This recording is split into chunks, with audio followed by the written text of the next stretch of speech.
Hello friends, कैसे हो आप सब। आप सभी का जेआरएफ अड्डा पर बहुत बहुत स्वागत है। तो दोस्तों, आप सबकी डिमांड पर मैं एक बहुत शानदार सेशन आप लोगों के लिए लेकर आया हूं। मैं हूं सुरेश और आप सभी का जो है स्वागत करता हूं। मैं आप लोगों के लिए हिस्ट्री सब्जेक्ट लेकर आता हूं जेआरएफ अड्डा पर, जिसमें हम यूजीसी नेट की तैयारी करते हैं। हमने दिसंबर की तैयारी करी थी, उसके बाद हम जून वाले सेशन की तरफ जाएंगे। ये मेरे बारे में जानकारी है, जिसमें मैं पीएचडी जो है मेरा हो गया है। 4 टाइम यूजीसी नेट जेआरएफ हूं मैं। देन 2 टाइम मैंने असिस्टेंट प्रोफेसर का इंटरव्यू दिया और 3 टाइम जो है आईएएस का मैंने इंटरव्यू दिया। ये मेरा एक्सपीरियंस है। इसके साथ दोस्तों, आप जून की तैयारी कर रहे हैं, बहुत बेहतरीन तैयारी करना चाहते हैं, तो आप मेरे साथ जुड़ सकते हैं, जिनमें पेपर फर्स्ट और पेपर सेकंड होगा।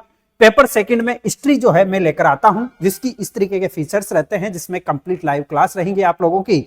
इसके साथ साथ आपके लिए प्रॉपर हैंडबुक मिलेगा, कंप्लीट वीडियो मिलेंगे लाइव और रिकॉर्डेड, पूरे पीवाई क्यूज मिलेंगे आप सबके, और इस तरीके से पूरे के पूरे टेस्ट भी आप लोगों को कलेक्ट करवाए जाएंगे। आप जाकर के जेआरएफ अड्डा पर ये देख सकते हैं। मेरी ओरिएंटेशन क्लास जो है, यानी कल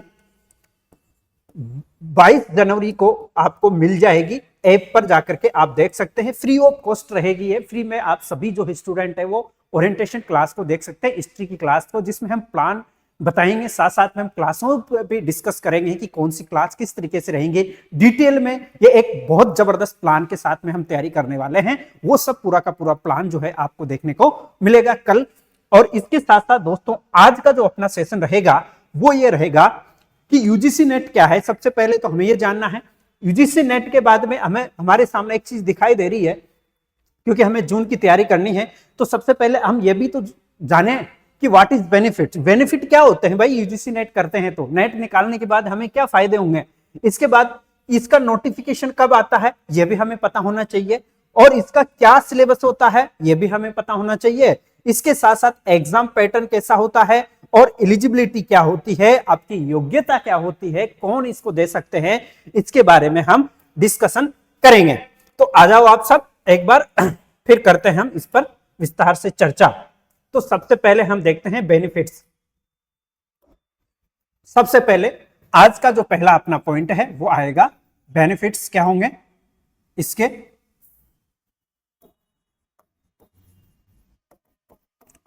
ठीक है, तो देखो दोस्तों, क्या होता है ना कि जब हम यूजीसी नेट का एग्जाम क्रैक करते हैं, और जब हमने क्रैक कर लिया है, तो इसके बाद के एडवांटेज हमें मिलते हैं।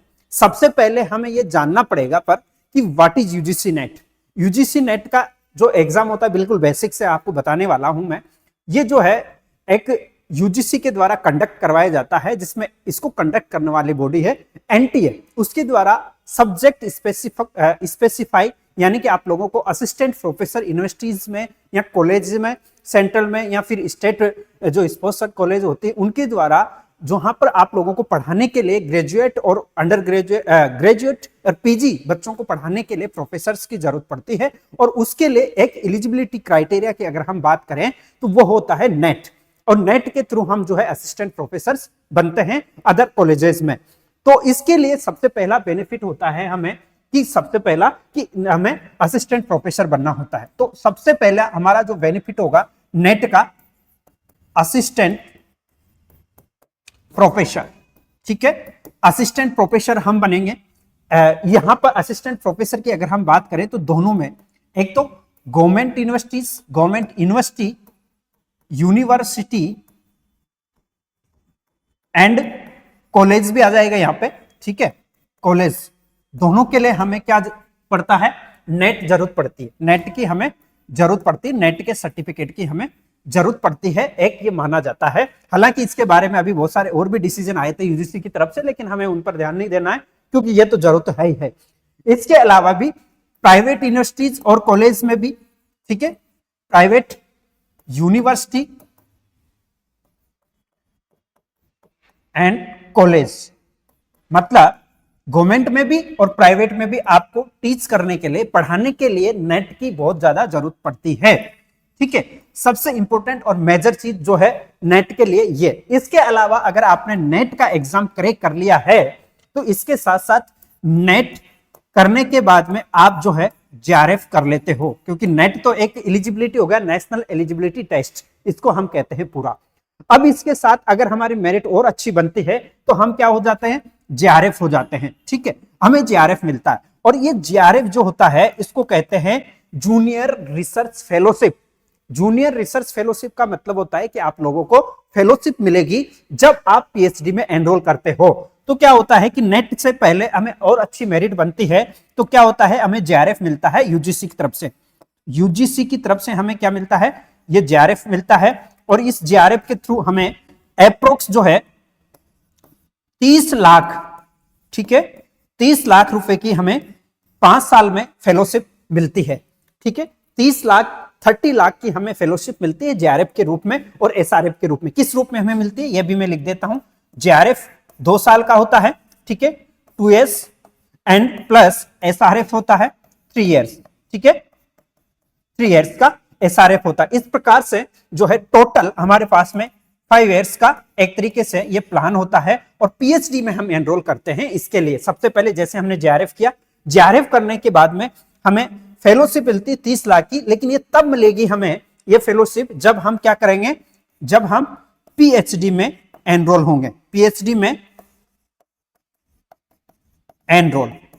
ठीक है, जैसे हम पीएचडी में एनरोल हो जाते हैं तो ये फेलोशिप हमें मिलना स्टार्ट होती है। किसी भी यूनिवर्सिटी से कर सकते हैं हम, इसमें ये भी है, प्राइवेट भी, गवर्नमेंट भी, इसके अलावा भी हमारे जो भी यूनिवर्सिटी से नोटिफिकेशन निकलता है उसमें हम एनरोल होंगे। तो ये हमें बेनिफिट्स होते हैं जो गवर्नमेंट की तरफ से हमें प्रोवाइड करवाए जाते हैं। फिर इसके अलावा हमें और कौन सा बेनिफिट होता है, इसके बेनिफिट्स में एक और मैं बात करूं तो आप क्या कर सकते हो, एडटेक कंपनी जो होती है,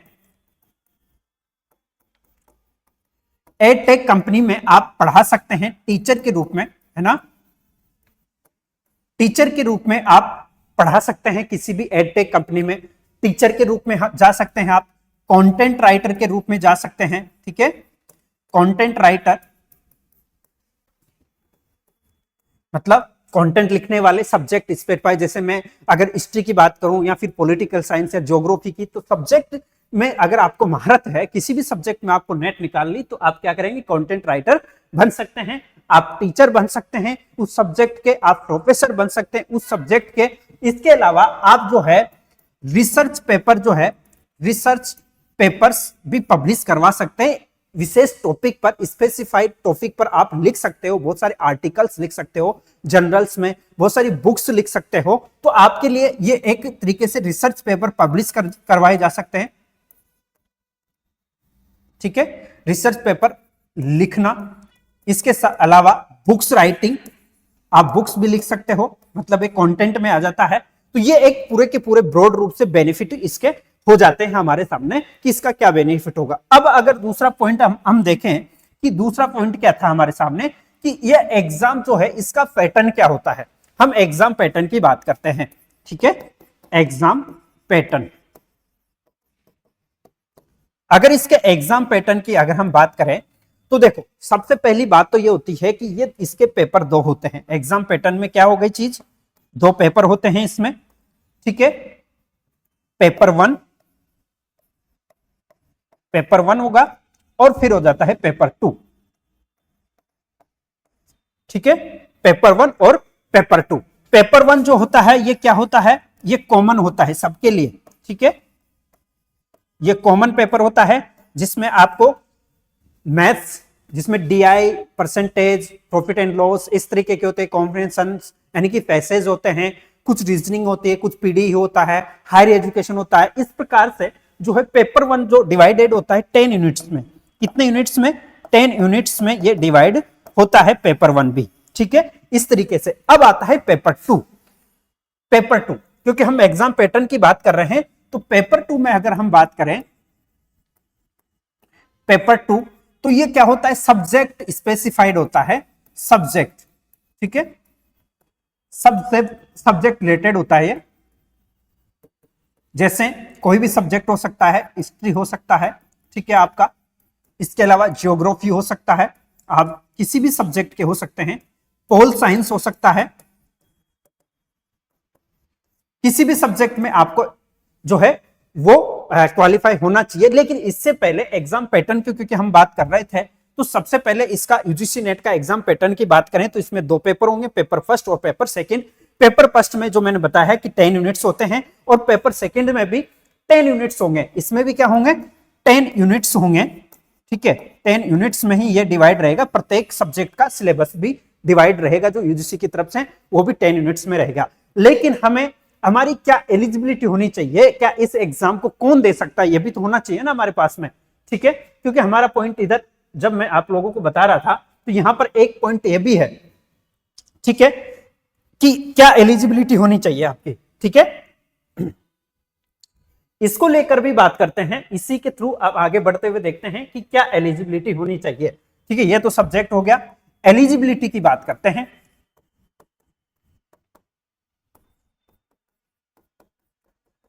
ठीक है, एलिजिबिलिटी की हम बात करें तो देखो हमारे पास में सब्जेक्ट, जो पर्टिकुलर सब्जेक्ट होता है, सब्जेक्ट में पीजी, जिस भी सब्जेक्ट में पीजी करते हैं, मतलब कोई भी सब्जेक्ट, कोई भी हो सकता है सब्जेक्ट, हिस्ट्री भी हो सकता है, ज्योग्राफी हो सकता है, पॉलिटिकल साइंस होता है, उसमें पीजी करनी पड़ेगी। और ये पीजी हमारी जो होनी चाहिए विथ कितने 55% के साथ, 55% के साथ हमें पीजी क्वालिफाई होना चाहिए, तब जाकर के हमें क्या होता है कि हमें जेआरएफ मिलेगा और इसके लिए हम असिस्टेंट प्रोफेसर के लिए भी एलिजिबल हो जाएंगे, योग्य हो जाएंगे, उस एग्जाम में हम बैठ पाएंगे अकॉर्डिंग टू यूजीसी नॉर्म्स। अब इसमें क्या होता है कि कैटेगरीज के अकॉर्डिंग, है ना, एससी, एसटी या फिर ईडब्ल्यूएस, इन सबको क्या है कुछ छूट रहती है, कुछ रिलैक्सेशंस मिलता है। लेकिन हमें यह चीज ध्यान रखनी है कि 55% हमारी पीजी में होनी चाहिए। पर्टिकुलर सब्जेक्ट, पहला तो पर्टिकुलर सब्जेक्ट जिसमें हम पीजी करेंगे, ठीक है, पीजी में हमारे पास में परसेंट होना चाहिए 55। और इसमें कुछ जो है एलिजिबिलिटी के लिए एससी, एसटी, जेडब्ल्यूएस या ओबीसी, इन सबको कुछ छूट होती है, ठीक है, वो छूट हमें अकॉर्डिंग टू नॉर्म्स मिल जाएगी। सबसे पहले हमें यह ध्यान रखना है। अब इसके बाद में फिर कौन दे सकता है भाई, इसमें आप जो भी सब्जेक्ट में आप पीजी कर ले हो और जिसका भी 55% है, वो सभी जो है आप दे सकते हैं, ठीक है, किसको, यूजीसी नेट के एग्जाम को। तो ये आपको पता चल गया। अब देखो आपका एक क्वेश्चन होगा तो भाई इसका क्या सिलेबस होगा, आपके मन में यह भी आया होगा, और जो है नोटिफिकेशन कब आता है, इस पर भी आपके मन में बात आई होगी। तो देखो सबसे पहले तो हम बात करते हैं कि इसका नोटिफिकेशन कब आता है।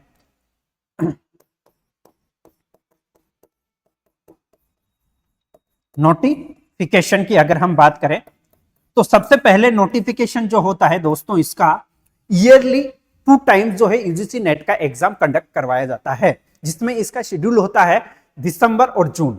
तो अभी जो हम तैयारी कर रहे हैं, सपोज कि आप सभी लोग जो तैयारी कर रहे हैं, वो दिसंबर वाला जो शेड्यूल था अभी जनवरी में हुआ था वो, है ना, तो उसका एग्जाम हो गया है। अब जो नोटिफिकेशन आएगा वो जून के लिए आएगा, यानी कि साल में 2 बार जो है यूजीसी नेट का एग्जाम होता है, करवाया जाता है, एलिजिबिलिटी के लिए होता है। और इसमें से आप लोगों को कुछ को जेआरएफ मिलता है, जो टॉप हायरर होते हैं मेरिट में उनको जेआरएफ मिलता है, और जो उनसे थोड़ा नीचे रहते हैं उनको नेट मिलता है, और फिर उनसे थोड़ा सा और नीचे आ जाते हैं उनको पीएचडी मिलता है। 3 कैटेगरीज में जो है रिजल्ट आता है। तो नोटिफिकेशन जो है एवरी नवंबर मान सकते हैं, अगर दिसंबर का एग्जाम शेड्यूल है तो 1-2 महीने पहले नोटिफिकेशन आ जाता है। अगर जून का है तो जून में अगर एग्जाम होना है, फिक्स है ऐसा, तो जून से पहले आप ये मान के चलो कि मई में नोटिफिकेशन इसका कैसे न कैसे कम से कम लास्ट जो है मई में तो आना है, इससे पहले ही आ जाता है, लेकिन मैं कम से कम बता रहा हूं आपको, ठीक है।